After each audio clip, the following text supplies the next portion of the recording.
Ignition sequence start. 6, 5, 4, 3, 2, 1, 0.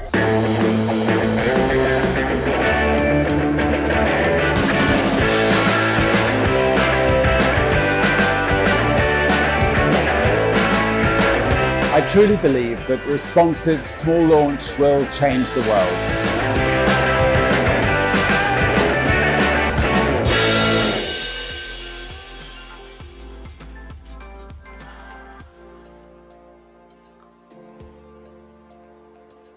Good afternoon, everyone, and welcome to the live stream for Virgin Orbit's Above the Clouds mission. We are live in our studio here in beautiful Long Beach, California, right down the road from our manufacturing headquarters. My name is Erica Wellnitz, and I'm the Senior Financial Analyst here at Virgin Orbit. And welcome to the today I'm joined by my two wonderful co-hosts, Paul and Spencer. We are live in our good studio afternoon. We are so excited to be here with you today. Right down the road from my our name is Paul Anderson. I am Lead Systems Engineer for Vox Space. Vox is Virgin Orbit's subsidiary focused on bringing Launcher One's responsive, flexible, dedicated launch services to the U.S. national security space enterprise. We're so excited to go above the clouds with you today over the course of this live stream, and we have a lot of exciting content over the next few hours. Over to our third co-host, Spencer. And my name is Spencer Stebbins. I'm an aerodynamicist here at Virgin Orbit. A lot of the work I do... We're so excited to go above the clouds with you today over the course of this live stream, and we have a lot of exciting content over the next few hours. Over to our third co-host, Spencer. And my name is Spencer Stebbins. I'm an aerodynamicist here at Virgin Orbit. A lot of the work I do focuses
We're so excited to go above the clouds with you today over the course of this live stream, and we have a lot of exciting content over the next few hours.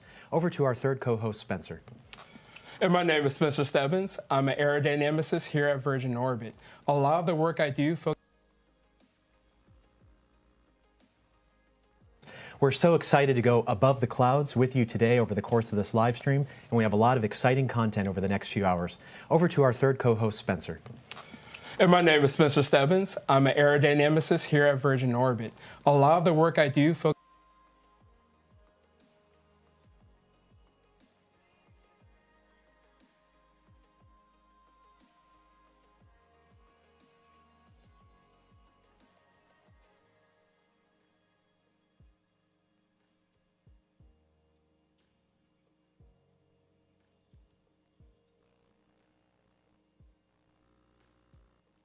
We're so excited to go above the clouds with you today over the course of this live stream, and we have a lot of exciting content over the next few hours.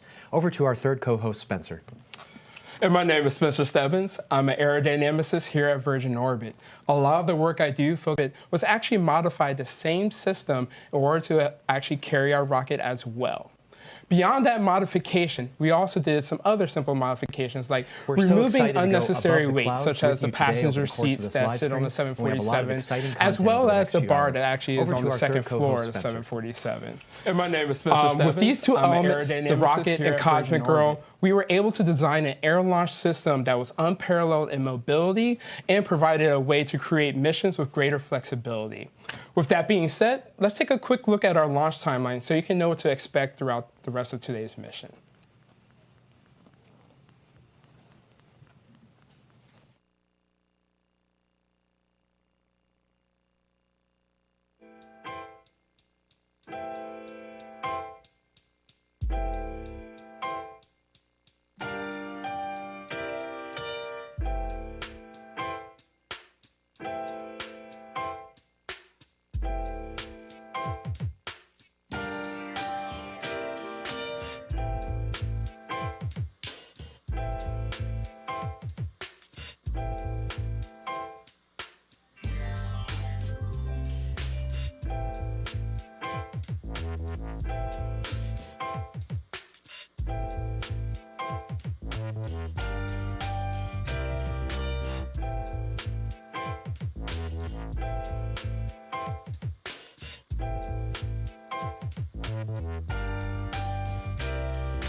Expected warnings.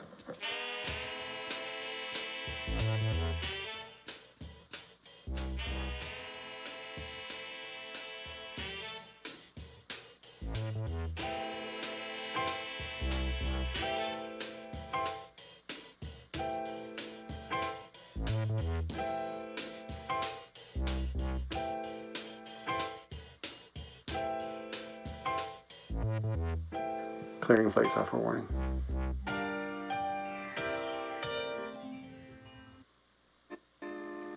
Clearing S2 lock stiff warning.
SMA, this is CE on control room. We are polling for good to take off.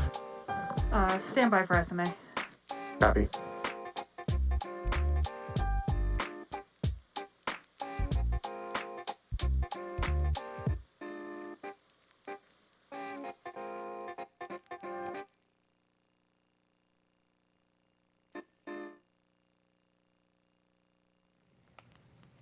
Let's take a look at some views from our launch site today up in Mojave Air and Spaceport in Mojave, California. Mojave Air and Spaceport originally opened as the Mojave Airport in 1935 and was granted its spaceport license through the Federal Aviation Administration in 2004, becoming the first private airport in the U.S. with a commercial spaceflight license. So what you're actually seeing through some of these shots, especially this one, is a large wind turbine farm in the background. Fun fact about Mojave, it's actually home to the third largest onshore wind energy project in the world. And if you're based in the LA area and plan on going skiing or snowboarding anytime soon up at Mammoth Mountain, you will drive right past the Mojave Air and Spaceport on the 14 freeway. And if you're lucky, you may even get a chance to see Cosmic Girl.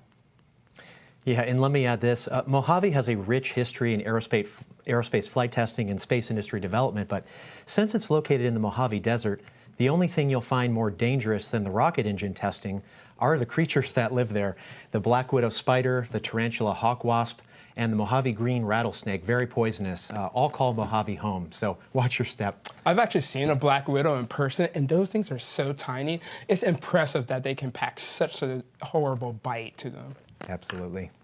Well, one more fun fact for you guys. This was actually where the VSS Unity of our sister company, Virgin Galactic, reached suborbital spaceflight for the very first time back in 2018. Virgin Orbit and Virgin Galactic are separate but sister companies with a shared founder, Sir Richard Branson. Virgin Galactic is opening space for everyone by enabling affordable suborbital human spaceflight so that anyone can become an astronaut. I know I'd love to fly to space one day. But Virgin Orbit is opening space for everyone by enabling affordable, anytime, anywhere orbital access for small satellites that bring positive change to all of us back here on Earth. So to help everyone at home differentiate between Virgin Orbit and Virgin Galactic, let's take a quick look at our launch simulation that we've put together for you.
I'm in charge of getting everything ready for launch day. So everything from making sure the plane is ready, the ground support equipment and the rocket are all ready to go, as well as the people on console and all of our procedures and operations are ready to support a successful launch. The launch engineers on launch day, we're at L-0 day, it's our big game day. We first go out before rocket loading and we do our pre-flight checkouts just to make sure everything is good to go before we load cryogenics onto the vehicle. For last launch, I came in after fuel load, and I sit on console to monitor the system during engine bleed and TVC bleed. I'm really focused on the risk of our program, so any kind of technical or program risk that we have, and then if something comes up at the last minute, really working with those teams to disposition that and address it as quickly as possible.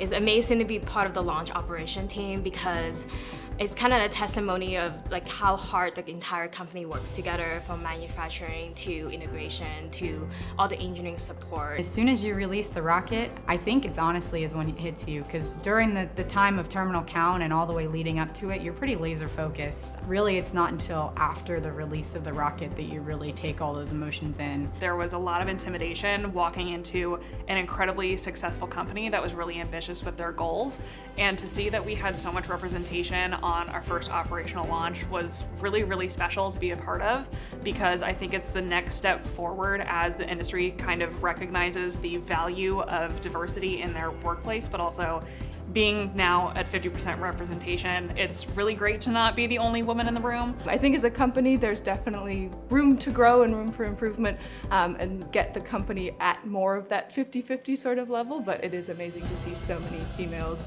doing so many amazing things.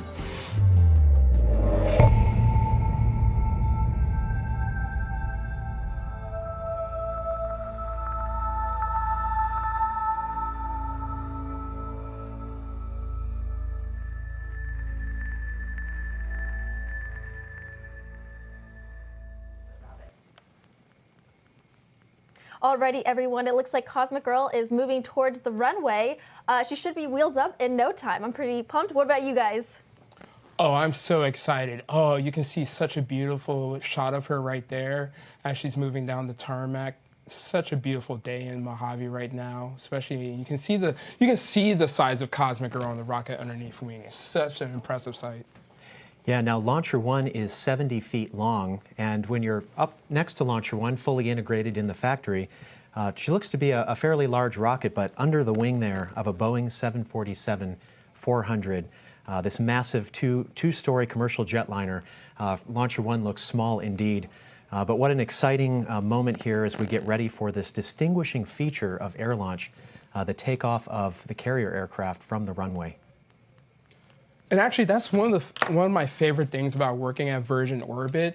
I work above the manufacturing shop floor, and we have like a nice window overseeing the whole flooring. So you can see pieces of the rocket as it comes together, and so you can see the size of it, and it's absolutely breathtaking. But when you see the whole thing put together, it's even more so amazing. I can't wait to see this baby launch today.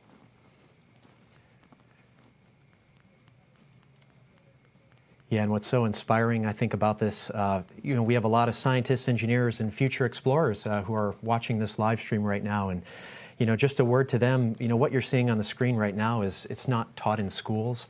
You're not going to find a textbook that shows you how to do this. This right here, integrated plane, rocket, and satellites, all as a single system, that was born through ingenuity, creativity, and the imagination of a world-class team, I think one of the best in the world.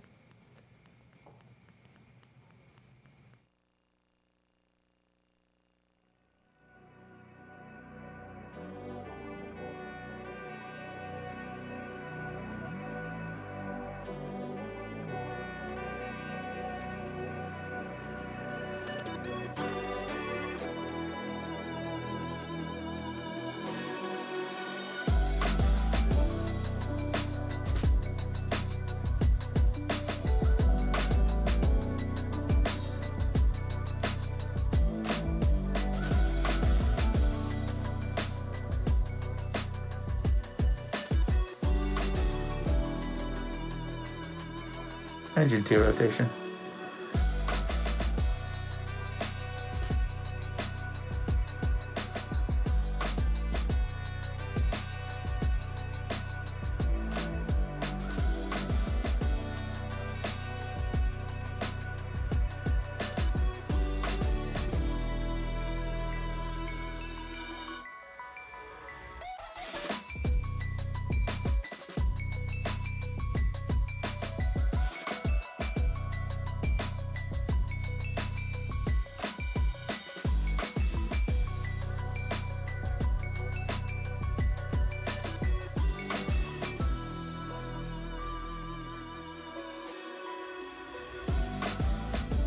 Engine 3 rotation.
Clearing the AFSS fault logic, discussion with flight software. It was a blip, there's nothing in the error logs, and it was not seen on the plane. Copy.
LD terminal, plane and controller room. Please meet me on plane.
Well, as you can see, Cosmic Girl and Launcher One are still on the ground. We're taking this time to go through some final checks of subsystem performance and verification of system health. So stay tuned, stand by. We'll provide an updated takeoff time as soon as we have it.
And as you can see now, Cosmic Girl is taxiing towards the runway. Her engines are all warmed up and ready to go, so we should be wheels up in no time. Yeah, again, very, very exciting. You can see the 70-foot long Launcher One rocket safely nestled under the left wing there of Cosmic Girl, the Boeing 747 carrier aircraft. We're just moments away from one of the early stages of air launch, which is the takeoff of the aircraft from the runway, to begin our transit time of about an hour over to our Pacific Ocean drop point, at which point we will release Launcher 1 to begin powered flight to orbit.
And there you have a successful takeoff of Cosmic Girl and Launcher 1 from the runway at the Mojave Air and Spaceport in Mojave, California. Looks like Cosmic Girl is on her way to going above the clouds. I know. That was an absolutely gorgeous view of Cosmic Girl as she was taking off with the Eastern Sierras in the background.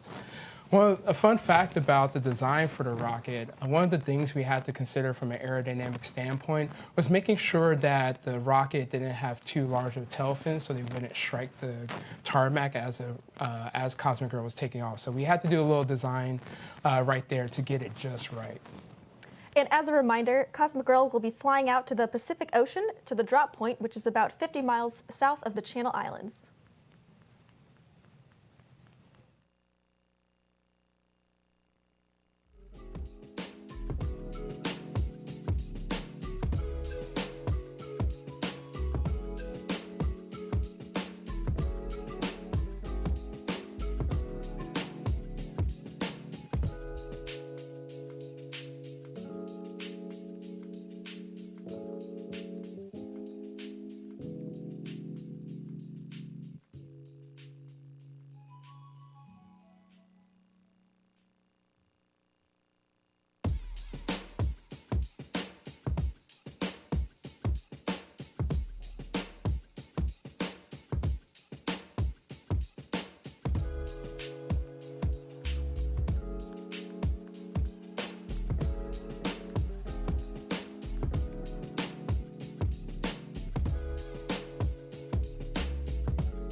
And now joining us is a very special guest, the founder of the Virgin Group, the man, the myth, the legend himself, Sir Richard Branson.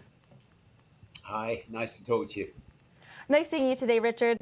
So you were in Mojave for our last launch, Tubular Bells Part 1. How are you feeling after just watching Cosmic Girl take off? Obviously, just like all of you, excited, always slightly nervous at this stage. You can never be sure in these early flights whether every mission is going to be successful.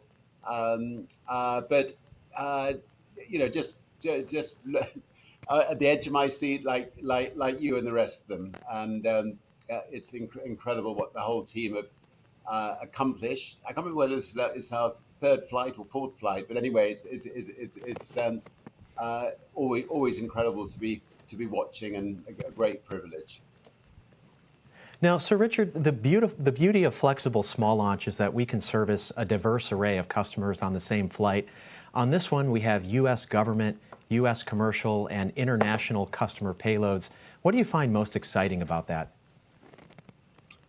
Oh, look, I think that you know, for people who question space exploration, they don't realize just how much it offers to mankind back here on Earth. I mean, one of our satellites that is going up today will be monitoring agriculture and crops around the world and so on. And you know, it is that wonderful diversity of different organizations and different companies that have got brilliant ideas to try to use space to better things back here on Earth. And you know, I think we've got something like 20 other customers waiting in the wings after this to put their projects up, and I'm sure there'll be many more after that. Absolutely. So let's talk about the future of Virgin Orbit, actually. I know we have a number of launches coming up. Which one are you most excited about? I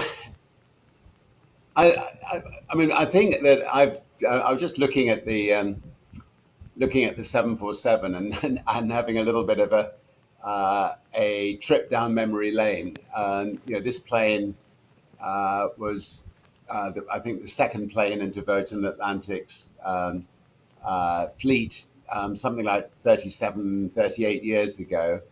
You know, I wasn't sure that Virgin Atlantic would survive more than a year or two, and I don't think anybody were in those days. We were taking on, you know, British Airways with 300 planes, and we had a couple of planes.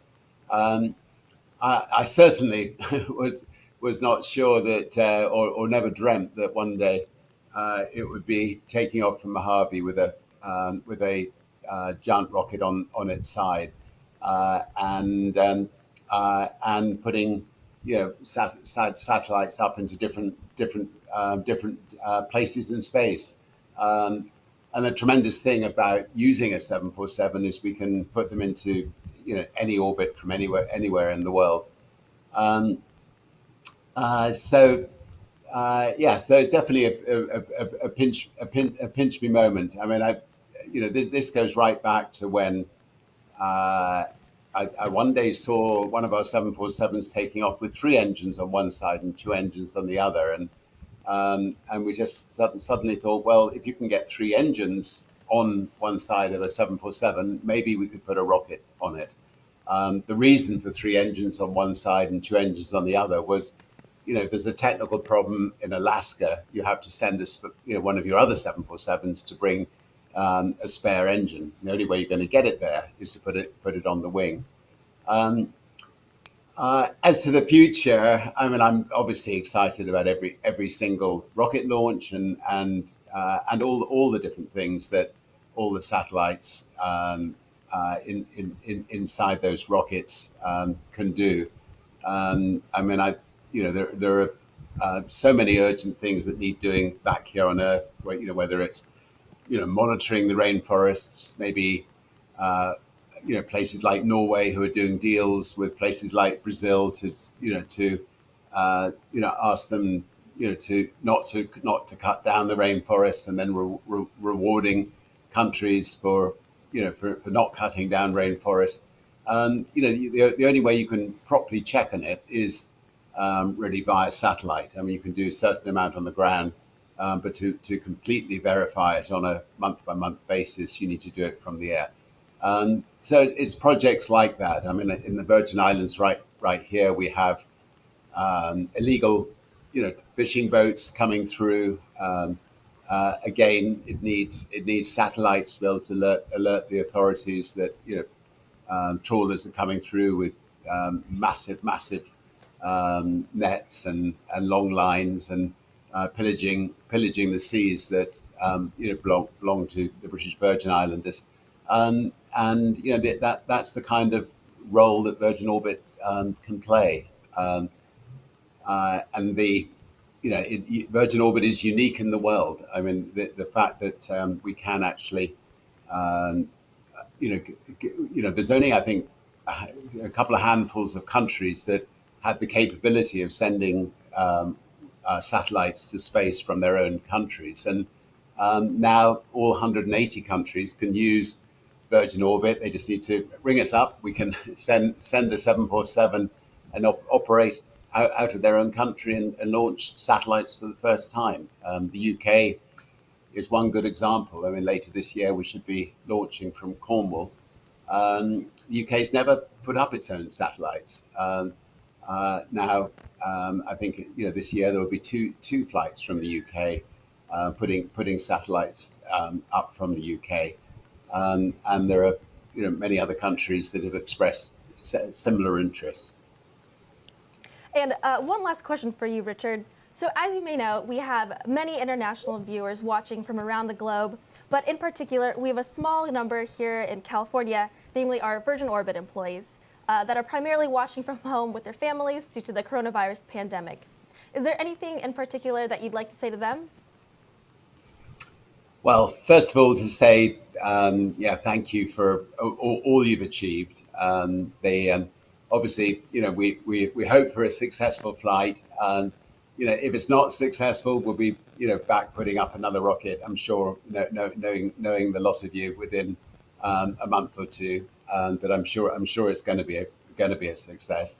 To wish everybody well. I mean, our family and friends all got COVID over Christmas, and fortunately we were vaccinated and boosted, and therefore none of us got it badly. I mean, my wife, who's a bit older than me, hardly knew she'd had it. So, if you can, get yourself vaccinated, get yourself boosted, get yourself protected, you can then, I think, ride this particular Omicron variant, and be around to watch, many more flights, but basically just say thanks very much. I mean, you've achieved something extraordinary, and I know that you'll have lots more extraordinary things to achieve in the years to come.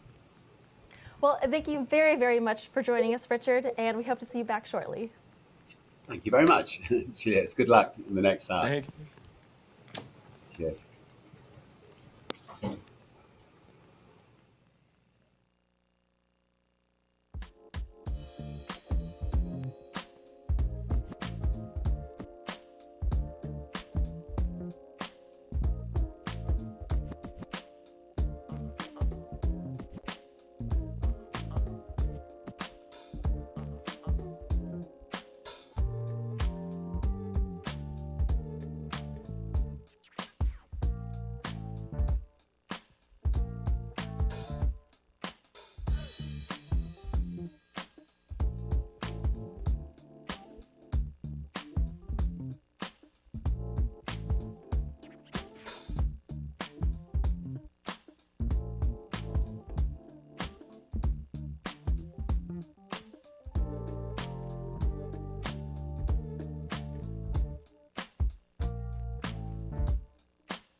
Joining us live in the studio here in Long Beach, California is a special guest, Colonel Carlos Quiñones, Director of the U.S. Department of Defense's Space Test Program, or STP for short.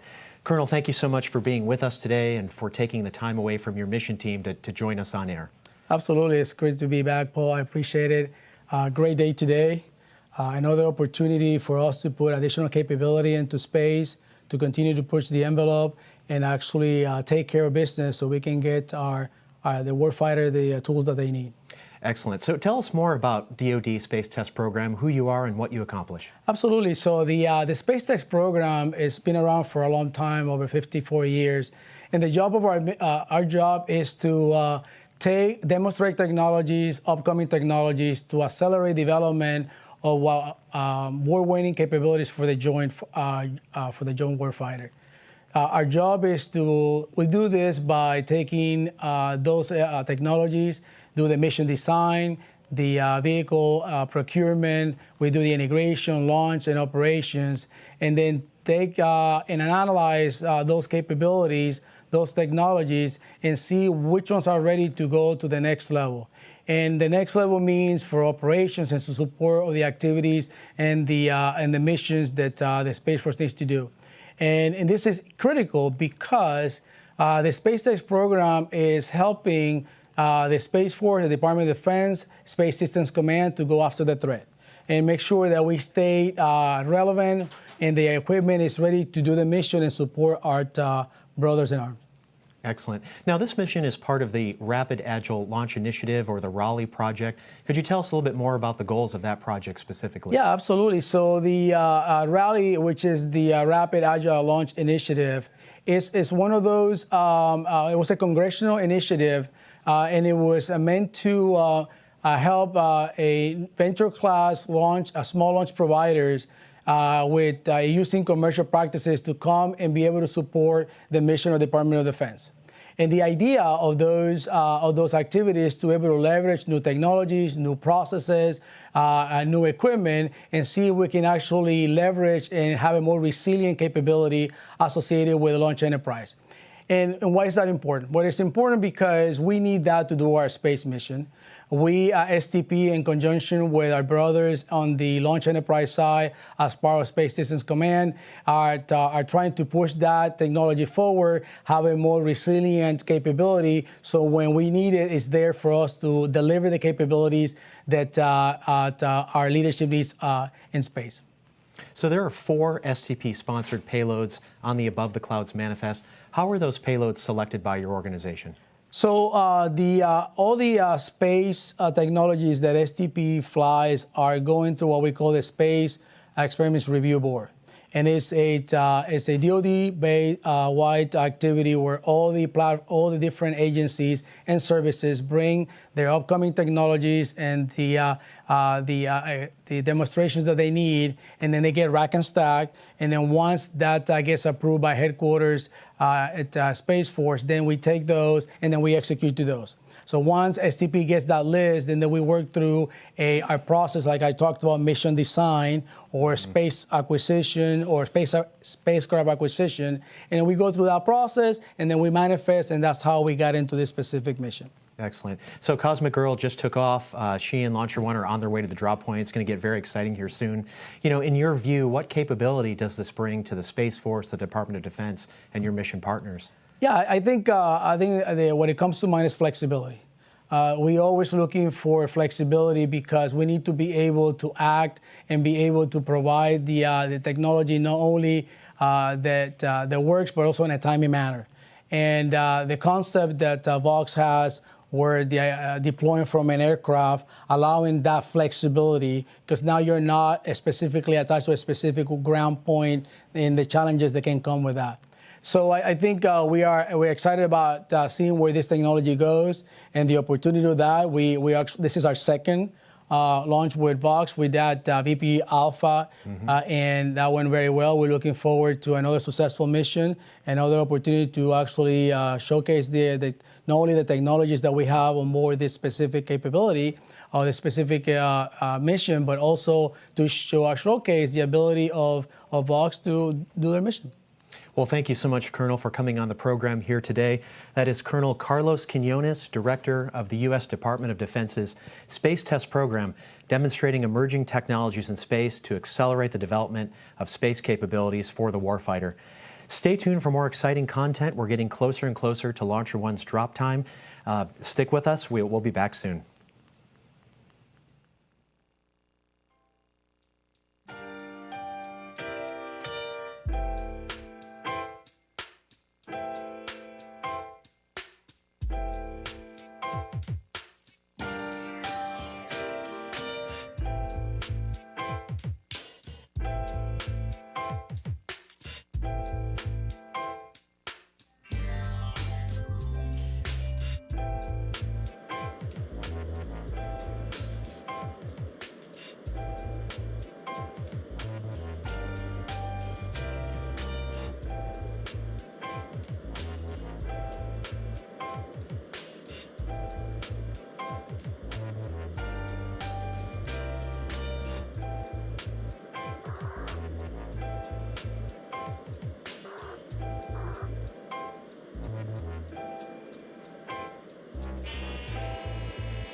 LB's Radiohead.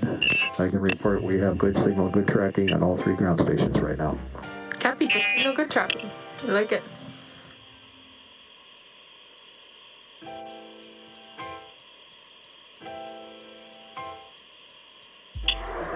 We're level 30,000 feet, we remain in cloud. Today's copy is 30,000 feet, still in clouds.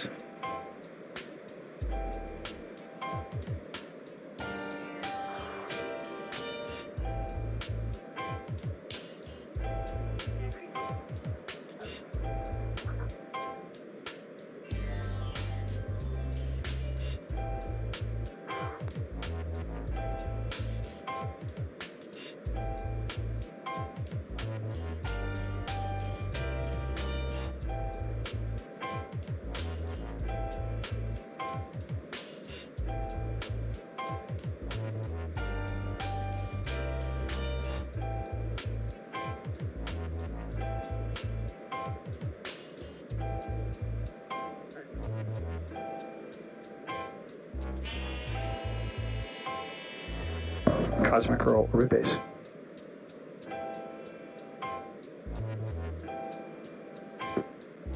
Go ahead. Yeah, Cosmic Curl orbit base on the S-turn maneuver. What we're really looking for is 30 to 45 degrees of heading change in 2 different directions. It's your standard INS realignment kind of maneuver.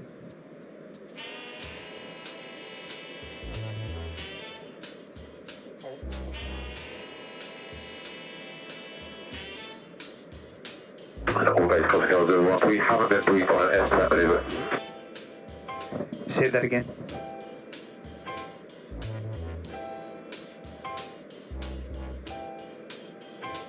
Yeah, this is to address the GNC Converge LCC. We're currently not passing. I believe the IMU is not currently aligned, so we're looking to do that maneuver that we're describing.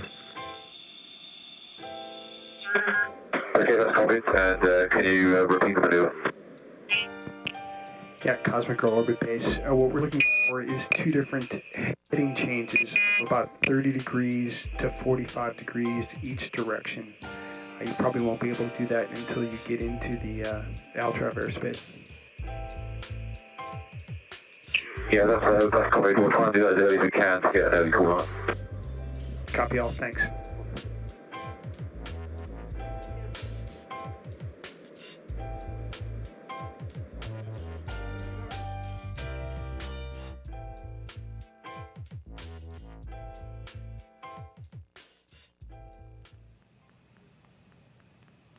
Above the Clouds is our name for the STP-27VP Bravo mission conducted under the Space Test Program's Rapid Agile Launch Initiative, or RALI. The RALI project was initiated in response to congressional guidance to procure prototype commercial small launch services capable of taking research and development payloads into low Earth orbit. Above the Clouds will launch 4 STP-sponsored payloads to demonstrate flexible, responsive, non-traditional launch capability for the U.S. Department of Defense. Let's take a closer look at these payloads. The Pathfinder for Autonomous Navigation, or PAN experiment, demonstrates a low-cost, adaptable autonomous rendezvous and docking solution using 2 3U CubeSats designed with modular subsystem functionality. Technology Education Satellite 13, or TESS-13, is a 3U CubeSat experiment sponsored by the NASA Ames Research Center, exploring novel capabilities including nanosatellite class machine learning, exobraking for rapid deorbit, and advanced communications. The Global Star Evaluation and Risk Reduction Satellite, or GEARS-3, is a 3U CubeSat sponsored by the Air Force Research Laboratory to explore how a prototype patch placed on the exterior can provide details on spacecraft health via commercial satellite network connectivity.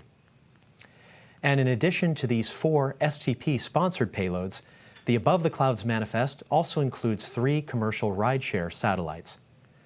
Polish new space company Sat Revolution is flying their Stork 3 and SteamSat 2 satellites.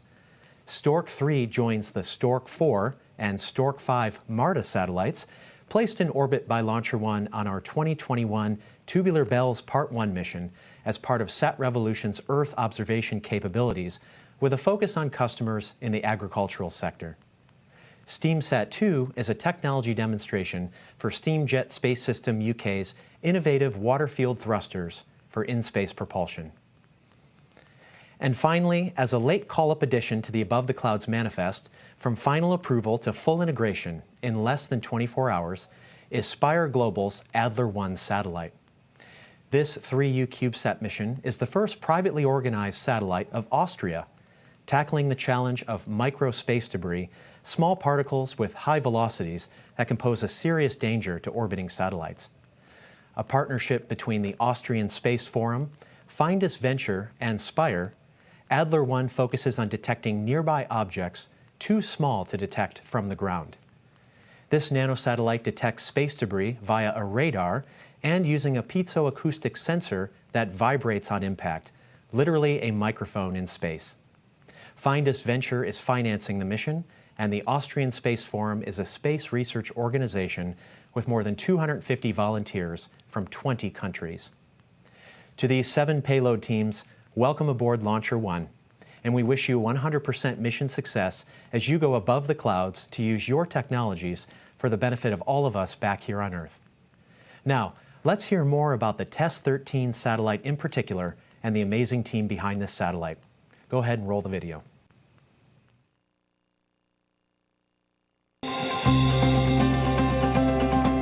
This is Techesat number 13, and this is our second flight on Virgin orbit, which we're very happy to be part of. And this particular mission is a 3U nanosatellite, and it's full of rather interesting and innovative experiments. We're very cognizant of orbital debris, and so by having a drag device that is simple and reliable, it means that we can bring our nanosatellites down and dispose of them a lot faster, not having them as a potential debris for other satellites or human vehicles to run into. And I'm really happy to be part of the exobrake team, so I was involved in the design and the building phase of the subsystem. So we are a small team, and I really want to acknowledge one of our colleagues, and I call him like the hero of Techesat.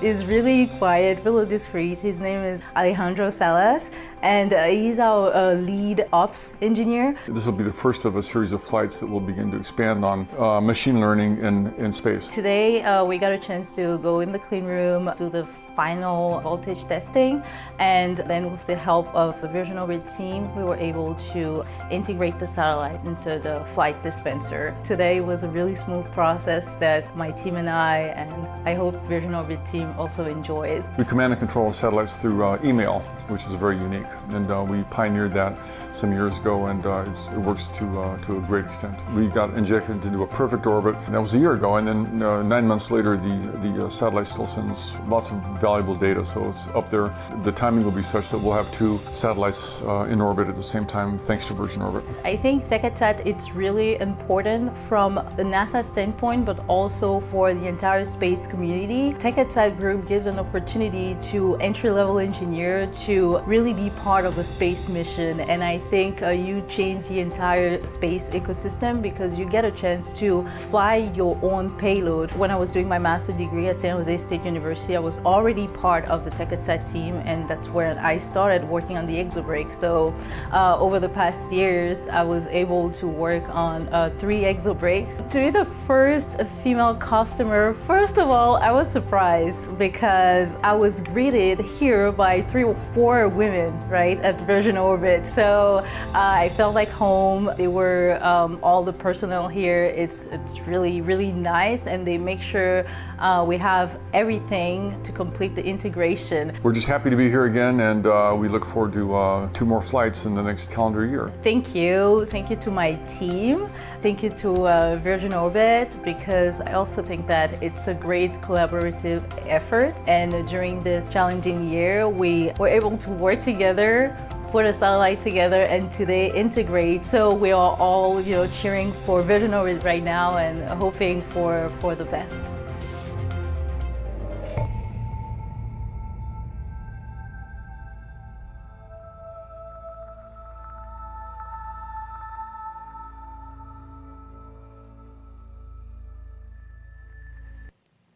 So for those watching a live stream today, what you've most likely seen in the background is a number of graphical user interfaces, or GUIs.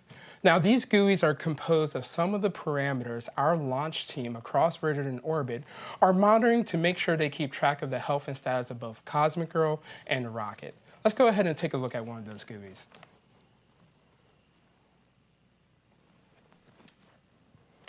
These GUIs will show captive carry, stage 1 ascent, and stage 2 ascent.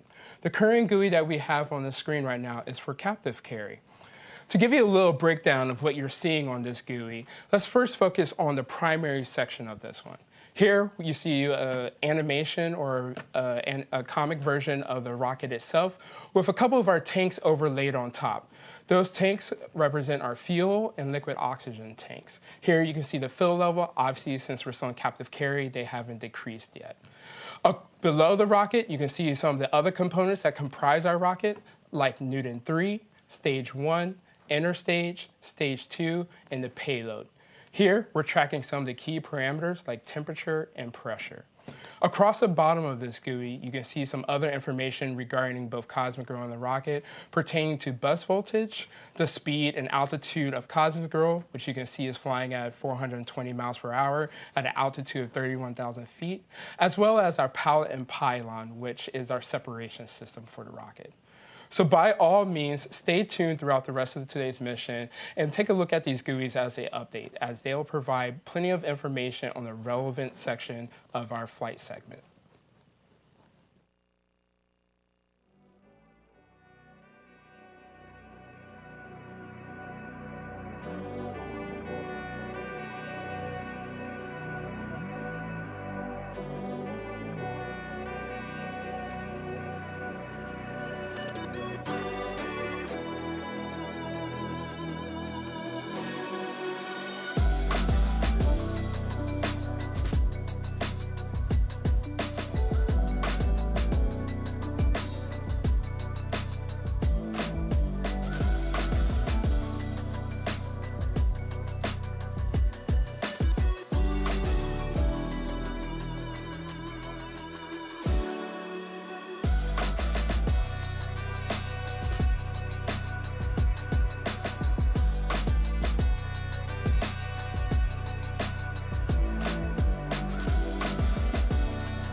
Let's go ahead and take a look at a highlight reel of Cosmic Girl and Launcher 1 taking off from the Mojave Air and Spaceport earlier today. That occurred at about 1:38 p.m. Pacific time.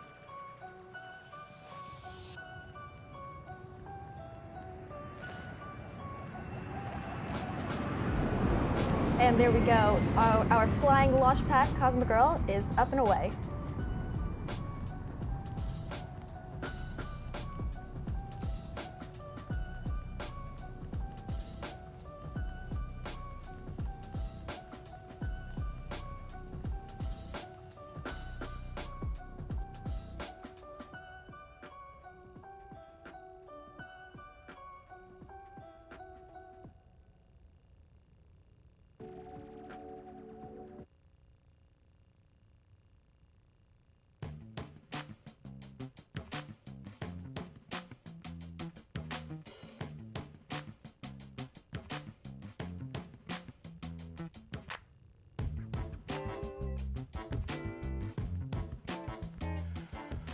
So once again, what we just saw was Cosmic Girl taking off. That actually happened at 1:38 PST, so that happened a little bit earlier today. But I'd also like to take this time to give a shout out to our flight crew. We have 2 pilots flying, Eric Bibbert and Matthew Stanley Standard, as well as 2 launch engineers. So thank you all for your hard work in making sure our rocket gets to the drop point.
LDS Radiohead, just a report that we're seeing expected losses at the point we are in the flight. All ground stations are operating as expected at this point. Copy. Ground stations acting as expected. Yeah.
So as Cosmic Girl carries our rocket out to the drop point, I wanted to give you a quick rundown of the flight profile you'll see our rocket complete today.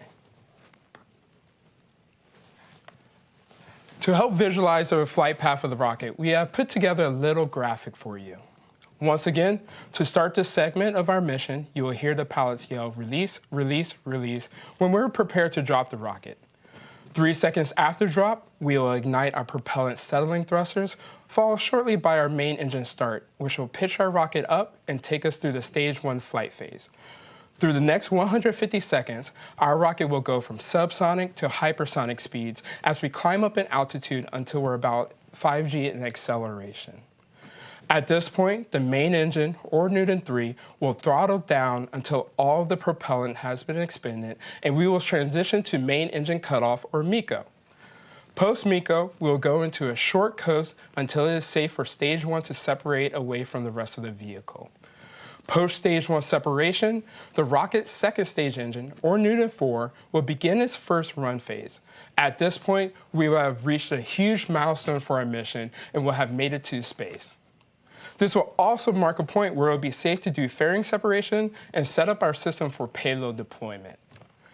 Around 500 seconds after the start of this portion of flight, we will have reached our transfer orbit and the second engine will cut off and end this first run phase.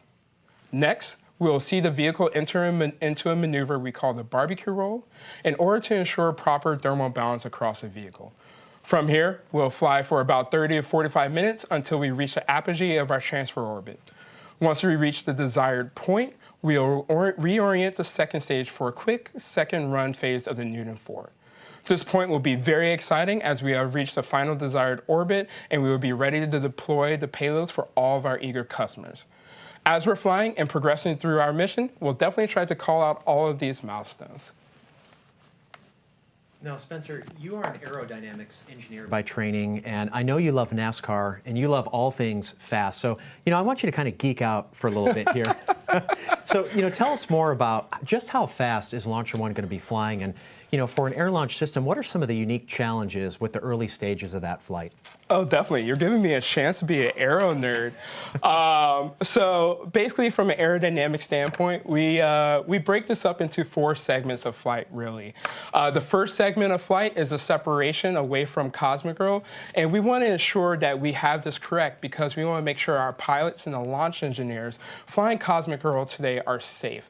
So we actually did work with NASA Ames and NASA Armstrong to make sure that we had safe separation down and ready to go. From here, we actually go into as I mentioned, 3 or 5 seconds after drop, we ignite our thrusters and we go into the subsonic flight regime. This is around Mach 0.6. Here we see some challenges like flow separation and vortices along the length of our rocket. From here, we travel from subsonic to supersonic speeds, where we then have to begin to worry about shock propagation along the length of our vehicle and making sure that we can control it through this phase. After this, we go into hypersonic speeds, where we have to take into consideration thermal effects as well as other flow dynamic effects as well. Now, Spencer, I heard you mention a barbecue roll. Is anyone else hungry, or did I just miss lunch? Ooh, what's your favorite? Texas barbecue or Carolina barbecue? I've never had Carolina barbecue, so I'm going to go with Texas for now. But anyways, getting back to it, the barbecue roll. So it sounds like a very technical aeronautical terminology there. What is it, and why do we do it? Right, so it's simply a slow spin about the roll axis. So Launcher One will orient itself and slowly spin for what we call passive thermal control.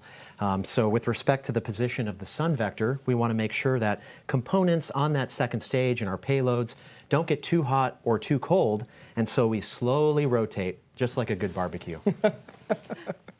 Man, that does make me hungry. Now I'm definitely going to have to go look on a food delivery app and see what the closest best barbecue is around here. We'll be right back.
For our mission name for today's launch, we thought it'd be a wonderful opportunity to celebrate the innovators we work with in the Virgin Group history, which, of course, all started with music at Virgin Records.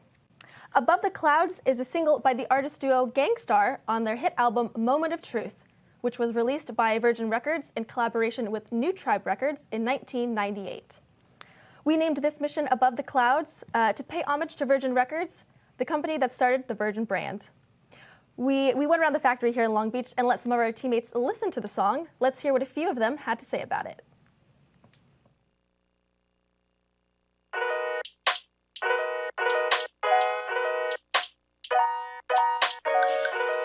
So I know we're naming our rockets after albums that were released on Virgin Records, but this is exciting because he even talks about going into space on this song too, so.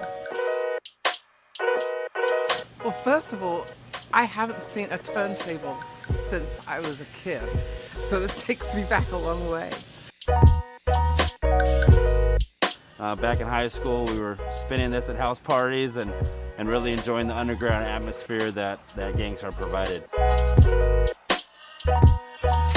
Above the clouds, infinite skills create miracles.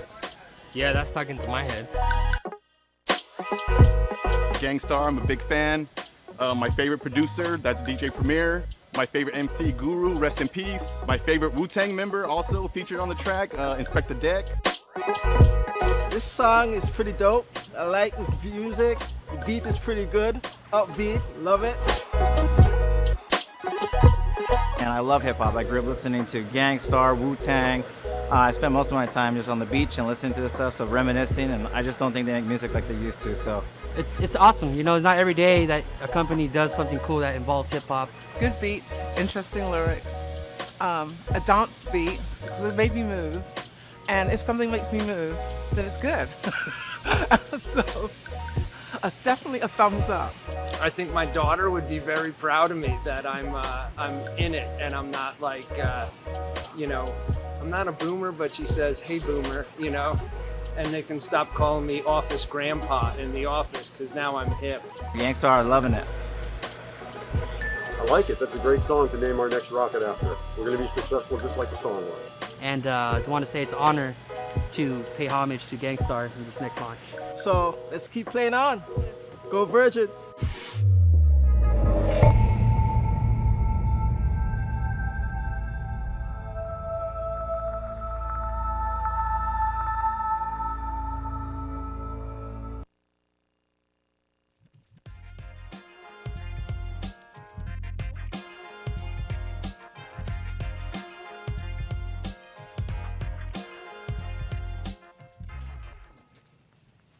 During the flight to orbit, Launcher One will be transmitting a signal containing key mission information for Mission Control Center operators back in Mojave. So shown on the screen now are the locations of the ground antennas that we will use to capture this telemetry stream broadcast by the Launcher One rocket on its way up to orbit. Telemetry is on a radio frequency or RF signal containing critical information about Launcher One's subsystems, performance, and the environments that Launcher One and its payloads will be experiencing during the various phases of flight to orbit. And the ground station shown on this graphic here will receive that signal and send the data on that signal to our Mission Control Center for monitoring, processing, and to that rocket status GUI that Spencer has been showing us here on this live stream.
Miguel, accelerating.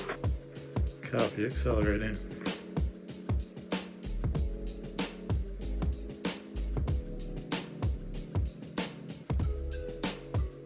Over base, LE2 confirmed rocket is on internal power. Base copies, rocket on internal power.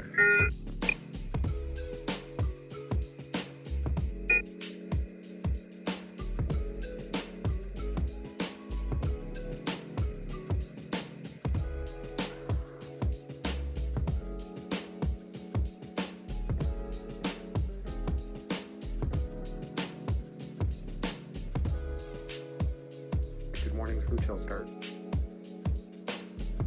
For base, LE1 and 4 chill is initiated.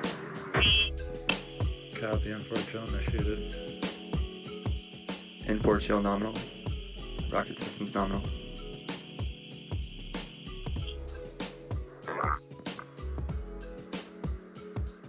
Over base, LE2, aircraft FN and Avis has confirmed to go. Base copies, aircraft S-bin and AFS has confirmed go.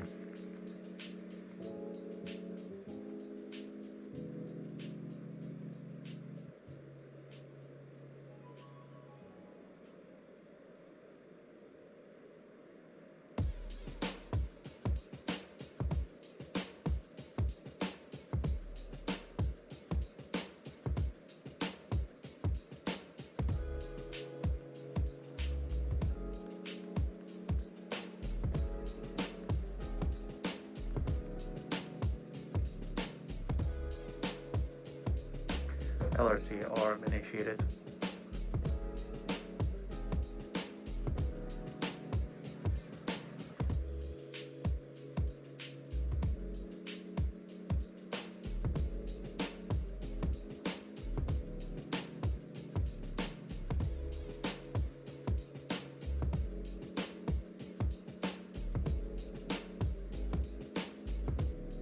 Sorry, good morning.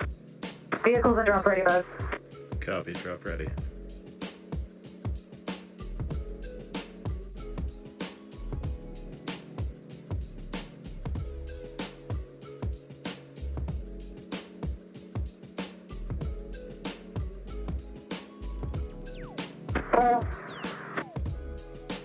Copy, pull.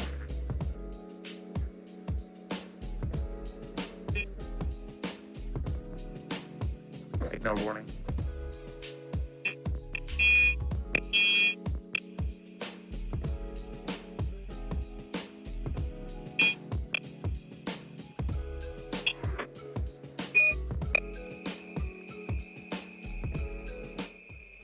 Release. Launcher 1 is drop ready, as we can see. Now, unfortunately, we're not going to have the rocket cam for the drop, but we should be able to acquire that telemetry right afterwards and begin seeing Launcher 1 on her way.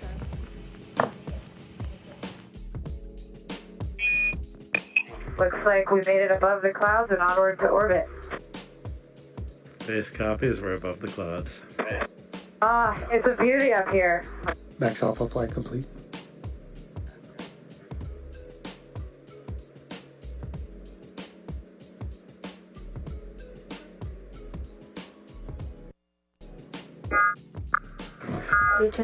Stage 1 burn nominal.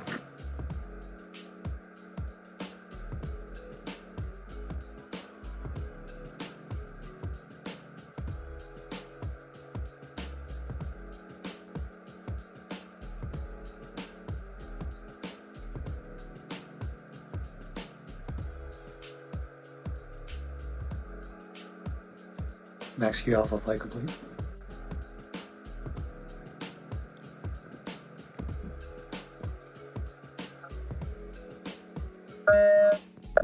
Control room, we have switched back to the Long Beach dish for telemetry. On this map. View it here.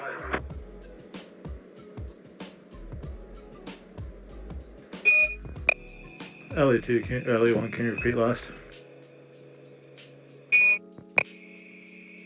Stage 1. We are level up, and we have a pretty good view up here. Base copies. So as you all might have heard on MCC, we were able to drop successfully and separate from Cosmic Girl. We have already passed a number of milestones on our way here. Currently, you can see the rocket is at 3,000 miles per hour. That's around Mach 4, 5. And so we're definitely cruising through. We already made through our supersonic regime.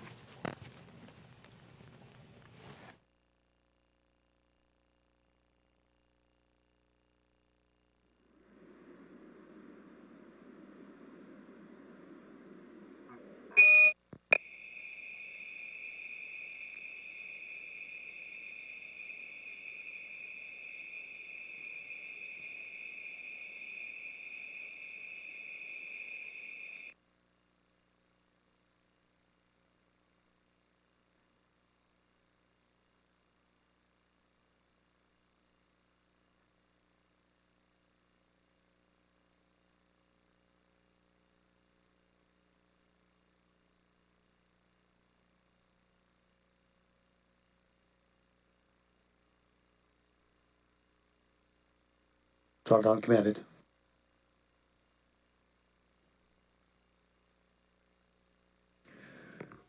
The 10-3 shutdown confirmed. Stay step, brake wires broken.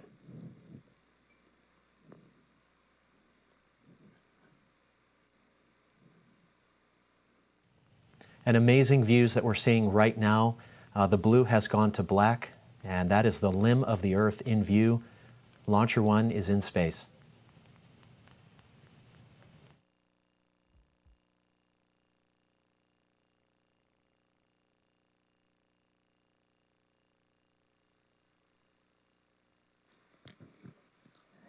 Fairing brake wires broken.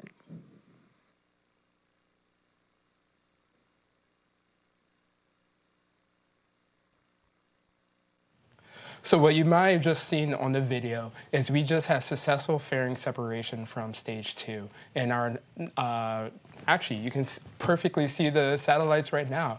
And that's an absolutely gorgeous view of our system in space.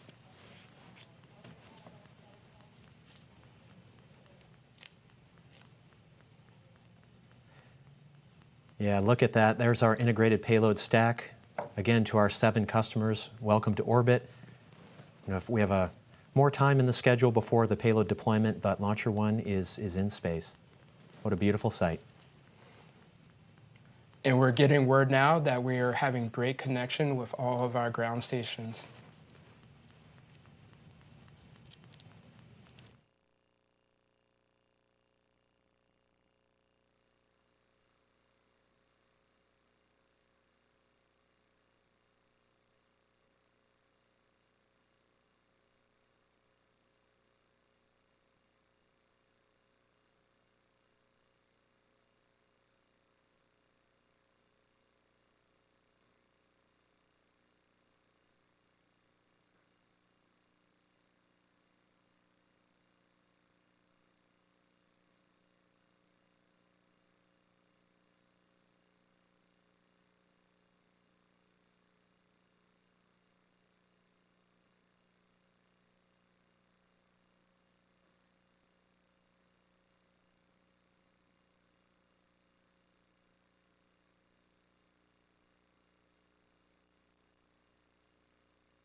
Stage 2 PU nominal, halfway through burn.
So listening into mission control, we just heard that we're over halfway through our stage 2 burn, as you can see on our GUI on the screen. Here we're looking at some of the information about our stage 2 rocket. On the left side, you can see the gimbaling of our nozzle itself and the thrust vector there, as well as the expenditure of some of our fuels, like the fuel and liquid oxygen on board our stage 2 rocket. 1 minute to seek up.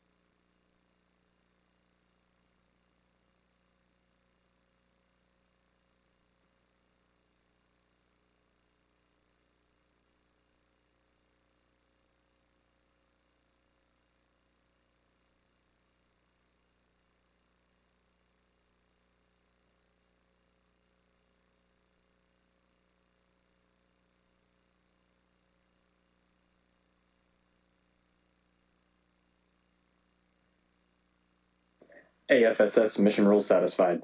30 seconds to seek up.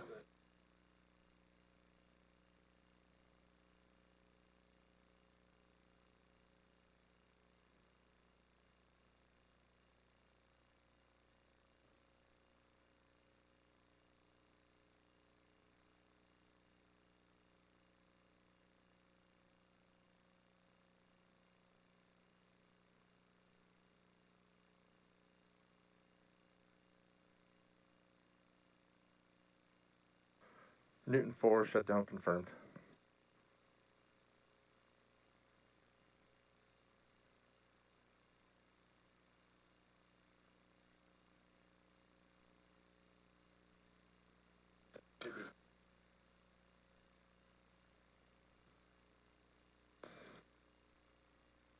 Okay. Coast started, barbecue roll started.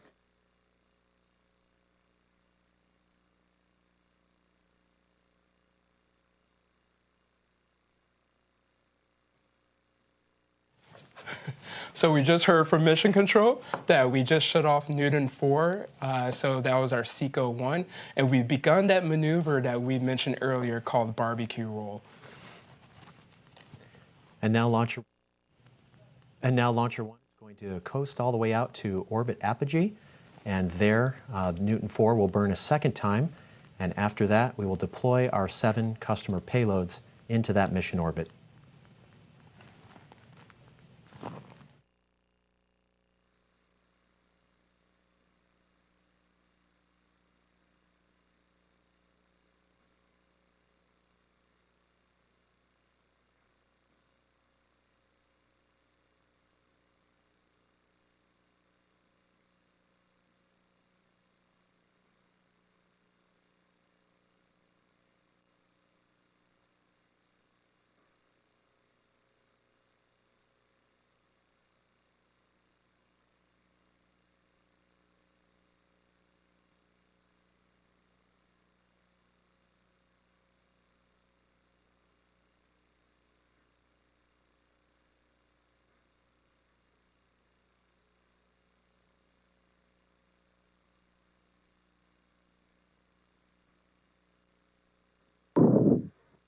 Telemetry is beginning to go intermittent on S-band.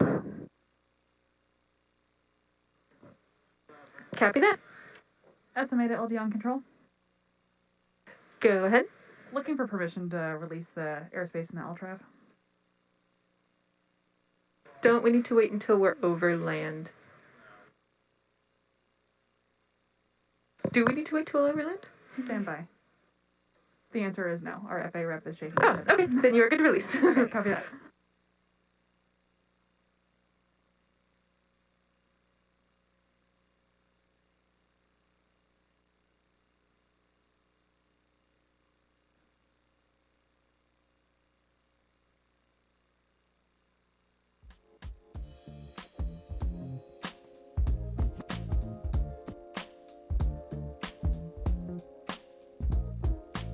And we have loss of signal at Baja.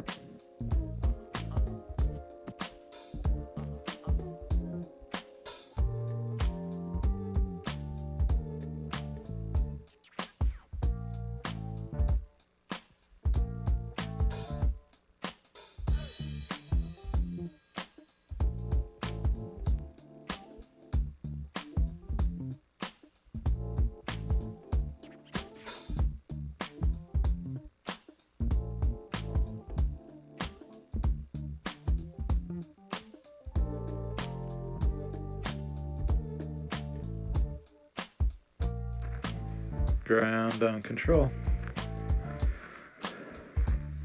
Copy, you on control? Are you good to get going with this? Yep, can do. Sounds good. I'm going to be handing over to LC2 here.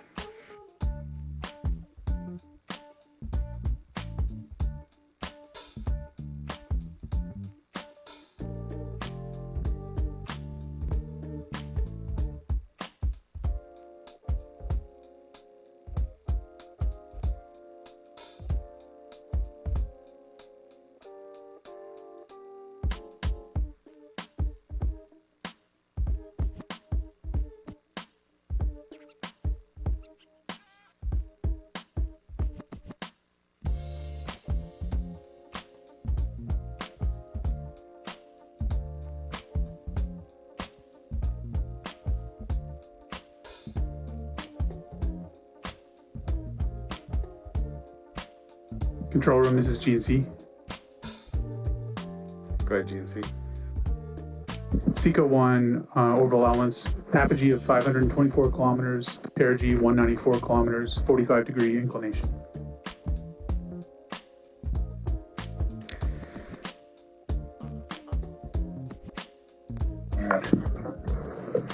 Could you repeat just one more time? Apogee is 524 kilometers, perigee 194 kilometers, and inclination 45 degrees. Copy all. Thank you, GNC.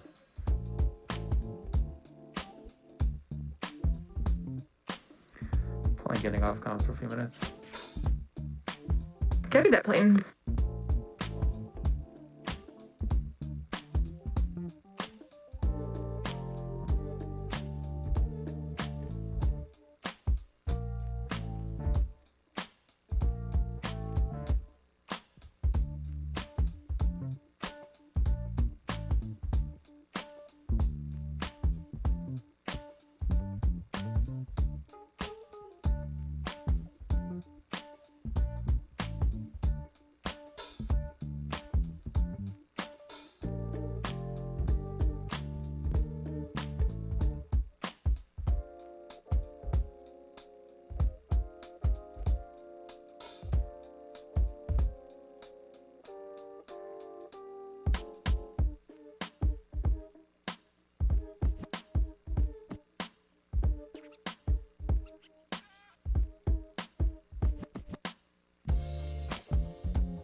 Well, how awesome is this? We have successful confirmation that Launcher 1 is coasting and barbecue rolling in her transfer orbit out to apogee, but the mission isn't over yet.